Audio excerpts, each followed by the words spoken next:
Blackheads usually start when pores become clogged with excess oil and dead skin cells, so prevention works best when skincare stays gentle, regular, and simple rather than harsh, aggressive, or constantly changing. Wash acne-prone skin no more than twice a day, and also after heavy sweating, with a mild cleanser and lukewarm water, because frequent washing, rough scrubbing, and irritating products can make acne seem worse instead of better. Do not try to squeeze, scrape, or clean out blackheads at home, because that can worsen inflammation and may increase the risk of marks or scarring. Choose oil-free or non-comedogenic skincare, sunscreen, and makeup when possible. Remove makeup before bed, and keep oily hair products away from the face. Over-the-counter ingredients such as salicylic acid can help unclog pores. Adapalene can help prevent clogged pores, and benzoyl peroxide can support acne treatment, but these products may cause dryness or irritation at first, so it makes sense to start slowly, use a light moisturizer if needed, and give the routine several weeks before judging the results. If acne becomes painful, widespread, scar-forming, or does not improve after a reasonable trial of self-care, seeing a dermatologist is sensible. And now, with that practical advice placed neatly at the front, like a clean towel folded on a bathroom shelf, the rest of the evening can belong to laughter, because in a small retirement town in New Mexico, where the sidewalks were tidy, the porches were deep, and the residents treated neighborhood bulletin boards the way earlier generations treated national radio, there lived a 79-year-old widow named Bernice Holloway, who had reached the age where she no longer believed in pretending that public chaos was surprising. In Bernice's opinion, public chaos was one of the few institutions in America still fully staffed. Bernice lived in a pale adobe house with turquoise trim, 2 rocking chairs, and a front yard of gravel, succulents, and stubborn geraniums that managed to bloom with the confidence of women who had already made up their minds. Her late husband, Lloyd, had been practical in every serious matter and wildly unqualified in exactly the kinds of things that make a marriage impossible to forget. He could patch a roof, change a tire, sharpen a mower blade, and estimate the weather by smell, but he also loved machines that had no business being owned by private citizens. Over the years, he brought home an electric hot dog cooker, a snow cone cart with 1 wheel, a popcorn machine taller than a toddler, and finally, his masterpiece, an old karaoke console won at a church fundraiser after what he described as a modest and principled bid, and what everyone else described as Lloyd refusing to lose in front of a room full of Baptists. The karaoke machine was a beast of chrome and fake walnut, with 2 microphones, twin speakers, blinking red lights, and a screen that displayed lyrics in a shade of blue so aggressive it could have qualified as police equipment. Lloyd adored it. He used it at birthday parties, card nights, barbecues, 2 anniversaries, 1 4th of July, and a Thanksgiving when he made 3 cousins sing Blue Moon before they were allowed pie. After he died, Bernice covered the machine with an old bedsheet and rolled it into the garage, where it sat like an aging celebrity in retirement, ridiculous and somehow too full of him to throw away.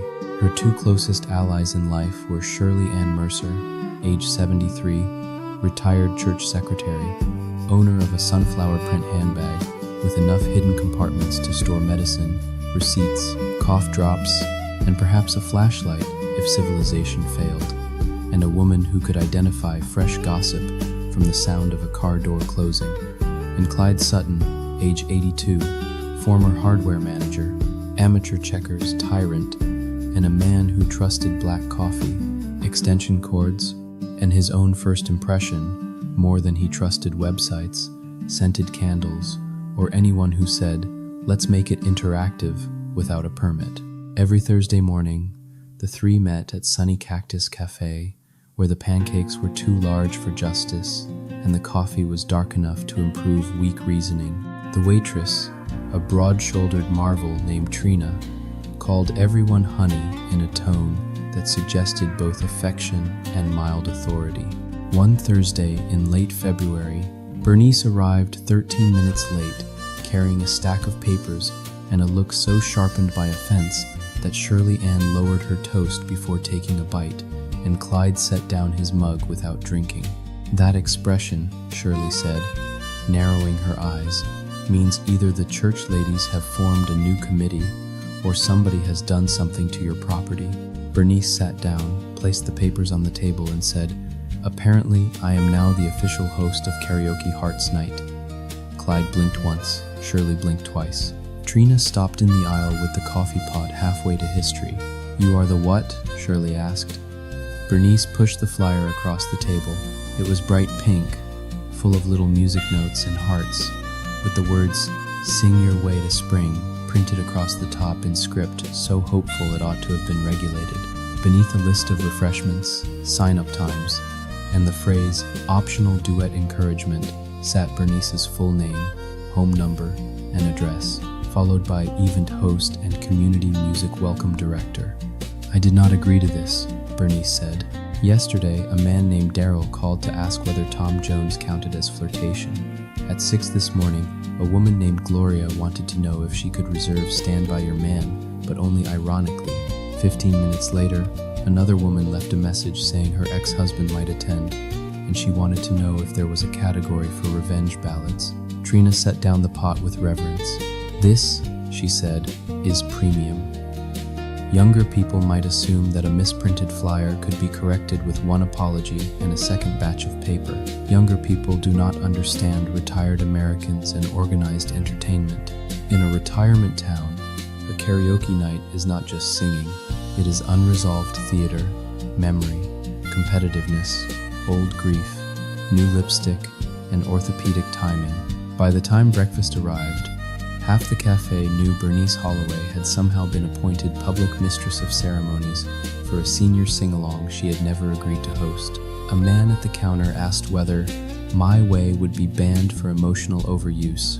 A woman near the pie case said she hoped there would be a separate line for people who think they can still hit notes from 1,974. Trina brought Bernice extra bacon for emotional ballast. Shirley flipped over the paper placemat and wrote Karaoke Emergency in big block letters. We're investigating, she announced. Bernice C. Hill, we're eating breakfast. Both can happen, Clyde said, which was exactly the kind of sentence older people use when meddling has already become a civic calling in their own minds. By 10:30, they were standing in the lobby of Desert Bloom Community Hall, where a handwritten sign read, Early Check-In for Karaoke Hearts, and an exhausted college student named Molly looked up from the front desk and said, Oh, thank goodness, Miss Holloway, people keep calling about duet boundaries. Bernice stopped walking. I am not the karaoke lady, Molly blinked, but your name is on the flyers. That, Bernice said, is why we are having this conversation. It turned out the real organizer was not Bernice Holloway, but Beatrice Hollowell, a recently widowed 76-year-old member of the social committee who loved themed events, color-coded forms, and the phrase community joy. Somewhere between the bulletin draft, the volunteer email, and the print order, Hollowell had become Holloway. And because Bernice was the better-known woman in town and her late husband had famously owned that outrageous karaoke machine, the whole community had simply accepted the error as divinely efficient. When they found Beatrice in the activity room sorting sign-up sheets into color-coded stacks, she took one look at Bernice and developed the expression of a woman whose soul had just remembered liability. Oh dear, she said. That is not a solution, Bernice replied. Why am I publicly in charge of a room full of elderly people and microphones? Beatrice explained, in a rush that Karaoke Hearts Night had been intended as a fundraiser for the senior shuttle. She had booked the hall, ordered cupcakes, borrowed a projector, recruited 3 volunteer judges, and arranged for a local keyboard player to accompany those uncomfortable with backing tracks. But when the flyer proof came back, the wrong last name appeared. The proofreader missed it. The printer ran 200 copies. The church stuffed them into bulletins. The salon taped one near the register. The pharmacy put one by the blood pressure machine. The lie spread. So, Bernice said, in the calm voice of a woman entering the zone of spiritual danger, because Lloyd once owned a karaoke machine, and because your committee has the attention to detail of startled squirrels, half this town believes my garage is Nashville. Beatrice nodded weakly. Clyde made a sound in his throat, suggesting he found the whole thing morally insulting. Shirley folded her arms. How many people have signed up? Beatrice looked at the list. 41X. Bernice stared. X. Some are duets. That is not a soothing distinction. She should have left right then. Any sensible woman would have left, but one glance at the sign-up sheets made the future obvious. If she walked away, the event would collapse into feedback, wounded vanity, and one deeply preventable Kane incident. One woman needed lyrics in large print because romance is fine, but reading is still physical. 2 brothers refused to perform unless placed before their sister because she weaponizes Patsy Cline. A man named Lester wrote no comedy songs, recovering from divorce. Someone underlined, not seated near Marlene if she chooses Barbara. Bernice exhaled once and said, I will help untangle this, because otherwise a room full of seniors will weaponize both sentiment and sound.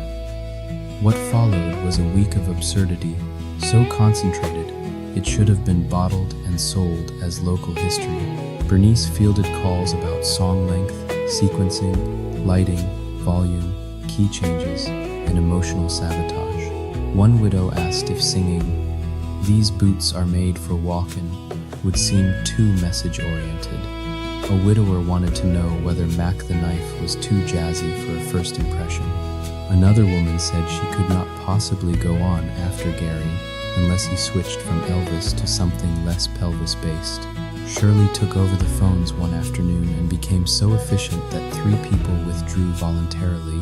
Clyde handled equipment needs with the cold precision of a man who had always suspected microphones of breeding trouble. No extra extension cords on stage, he muttered. I'm not dying in a room full of sequins because some fool wanted a fog machine. Bernice, to her own horror, turned out to be superb at the entire production. She color-coded the lineup, separated the unstable personalities from the merely enthusiastic, and produced a running order that minimized emotional collisions, stool movement, and known territorial disputes over Dolly Parton. Then, on Wednesday afternoon, while clearing space in her garage for borrowed folding tables, she looked under the old sheet covering Lloyd's karaoke console and stood still for a moment. There it was, chrome, walnut, blinking panel, twin microphones, still hanging like loyal fools, the whole ridiculous machine exactly where he had left it.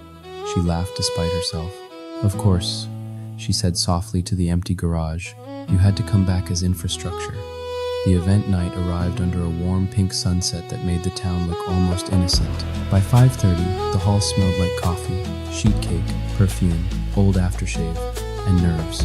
At the front stood the stage. 2 microphones, 1 stool, a projector screen, and, because the borrowed sound system had failed, Lloyd's old karaoke console glowing in all its shameless glory beside the piano. It looked like the ghost of a county fair had come back for one more show. Bernice stood near the stage with a clipboard, a pencil tucked into her hair, and the face of a woman who had not asked for command, but had reluctantly accepted it as the least dangerous option.